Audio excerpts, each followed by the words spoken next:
bantuan sosial yang sejatinya diperuntukkan untuk kesejahteraan rakyat malah dijadikan sebagai alat transaksional untuk memenangkan salah satu calon. Anies Baswedan menyinggung bantuan sosial Bansos yang diberikan Presiden Jokowi ke warga sebagai alat transaksional untuk memenangkan salah satu paslon di Pilpres 2024. Bahkan Anies juga menyenggol ex-pimpinan Mahkamah Konstitusi Anwar Usman yang merupakan ipar Jokowi yang juga paman dari Gibran Rakabuming Raka terancam oleh intervensi. Anies mengklaim kedua hal tersebut sebagai penyimpangan dan disampaikan ke Hakim MK saat menghadiri sidang perdana sengketa Pilpres 2024 di Gedung MK Jakarta pada Rabu 27 Maret 2024. Ikuti terus berita menarik lainnya. Jangan lupa like dan share seluruh akun Tribun Medan. Kita menyaksikan dengan keprihatinan mendalam serangkaian penyimpangan yang telah mencoreng integritas proses demokrasi kita. Mulai dari awalnya, independensi yang seharusnya menjadi pilar utama dalam penyelenggaraan pemilu telah tergerus akibat intervensi kekuasaan yang tidak seharusnya terjadi. Di antara penyimpangan yang kita saksikan adalah penggunaan institusi negara untuk memenangkan salah satu calon yang secara eksplisit tidak memenuhi kriteria yang ditetapkan. Terdapat pula praktek yang meresahkan di mana aparat daerah mengalami tekanan, bahkan diberikan imbalan untuk mempengaruhi arah pilihan politik, serta penyalahgunaan bantuan-bantuan dari negara, bantuan sosial yang sejatinya diperuntukkan untuk kesejahteraan rakyat, malah dijadikan sebagai alat transaksional untuk memenangkan salah satu calon. Bahkan intervensi ini sempat merambah hingga pemimpin Mahkamah Konstitusi. Ketika pemimpin Mahkamah Konstitusi yang seharusnya berperan sebagai jenderal benteng pertahanan terakhir menegakkan prinsip-prinsip demokrasi terancam oleh intervensi, maka pondasi negara kita, pondasi demokrasi kita berada dalam bahaya yang nyata. Lebih jauh lagi, skala penyimpangan ini tidak pernah kita lihat sebelumnya, Yang Mulia. Kita pernah menyaksikan penyimpangan seperti ini di skala yang kecil, pilkada, populasi kecil, tapi dalam skala yang amat besar dan lintas sektor baru kali ini kita semua menyaksikan. Karena itulah nanti izinkan kami nanti melalui tim hukum nasional dan Timnas Amin akan menyampaikan seluruh argumen dan bukti-buktinya atas penyimpangan dan pelanggaran kepada Yang Mulia Majelis Hakim Mahkamah Konstitusi ini.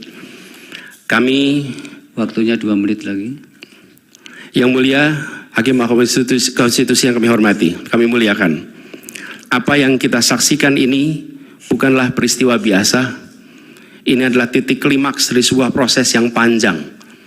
Penggerogotan atas demokrasi, di mana praktek-praktek intervensi dan ketaatan pada tata kelola pemerintahan secara pelan-pelan tergerus.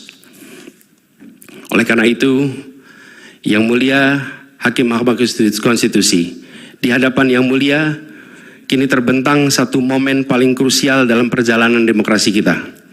Di pundak Yang Mulia terpikul tanggung jawab yang amat besar untuk menentukan arah masa depan demokrasi kita.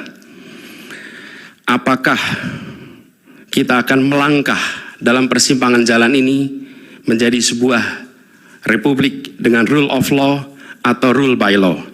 Demokrasi yang makin matang atau kemunduran yang sulit untuk diluruskan di tahun-tahun ke depan. Bila kita tidak melakukan koreksi saat ini, maka akan menjadi preseden ke depan di setiap pemilihan di berbagai tingkat. Bila kita tidak melakukan koreksi, maka praktek yang terjadi kemarin akan dianggap sebagai kenormalan dan menjadi kebiasaan, lalu menjadi budaya dan akhirnya menjadi karakter bangsa. Yang Mulia Majelis Hakim Mahkamah Konstitusi, dengan rasa hormat dan penuh harap, mohon peristiwa ini jangan dibiarkan melewat tanpa dikoreksi. Rakyat Indonesia menunggu dengan penuh perhatian, dan kami titipkan semua ini kepada Mahkamah Konstitusi yang berani, independen untuk menegakkan keadilan dengan penuh pertimbangan.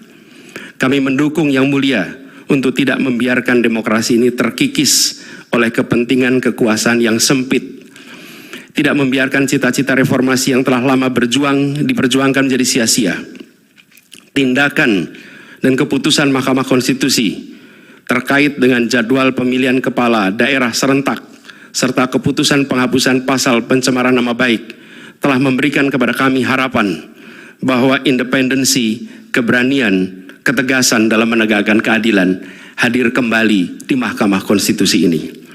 Kami mohon kepada Hakim Konstitusi yang kami muliakan untuk menerapkan kebijaksanaan dan keadilan dalam setiap keputusan perkara yang kami ajukan, menjadi penjaga yang teguh atas nilai demokrasi, dan memastikan bahwa konstitusi tetap menjadi panduan utama dalam membangun masa depan bangsa yang lebih adil dan sejahtera.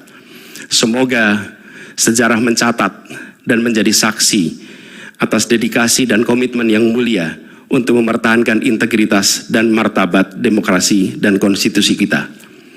Kepada Hakim Mahkamah Konstitusi yang kami muliakan, harapan besar dan tinggi itu kami titipkan. Terima kasih. Assalamualaikum warahmatullahi wabarakatuh. Waalaikumsalam. Download Tribun X sekarang, menghadirkan lokal menjadi Indonesia.